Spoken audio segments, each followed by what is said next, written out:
X-Men Gold number 5 by Mark Guggenheim and R.B. Silva. Rachel Summers is lost in her subconscious. Franklin Richards confronts her, telling her that she's scared, but in reality, she's at the Xavier Institute being cared for by Dr. Reyes. Nightcrawler radios the info to Kitty, who tells him just how bad the Sentinel fight's going. S.H.I.E.L.D. considered evacuating Manhattan, but Kitty's stubborn.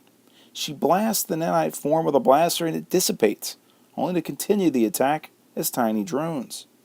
She gives the order to fight, and Avengers and X-Men alike attack. Back in Rachel's mind, she confronts her dead mother, Jean Grey, who tells her that she's afraid of reaching her own potential. But on the streets of New York, the battle rages. The Stepford Cuckoos prepare a psychic attack, but like the others, are rendered unconscious. As Hulk brings them to an infirmary, Gambit and Storm start making out for some incredibly odd and out-of-place reason that I still don't really understand. In Rachel's mind, she talks with her dead father, Scott Summers. She says she's afraid of becoming him, but he says none of us are our parents. Back topside, Pixie, Gambit, and Storm fight the drones when Storm is injured.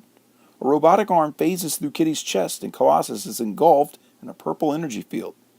Rachel talks with her future Hound version of herself, which tells her that their friends are dying. What is she going to do about it? Which is also spoken aloud by the Sentinel, much to Logan's chagrin. So is she willing to risk it, become the purest expression of her power?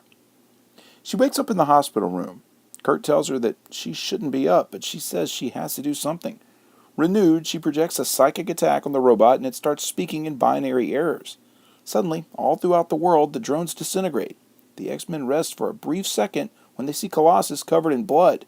Nightcrawler asks Rachel if she's okay, and with reflective eyes displaying multiple eras of heroes, she says she doesn't know. The issue wraps showing the cleanup. Smoke rises from New York City's skyline. Residents help each other to their feet, and a young girl finds a doll, but beneath her, a sentinel face stares with eyes aglow. What does it mean? We'll have to wait as this story arc is over. You know, it's tough to figure out what an issue is trying to say when so many things happen, and with this book, Mark Guggenheim is making a habit out of it.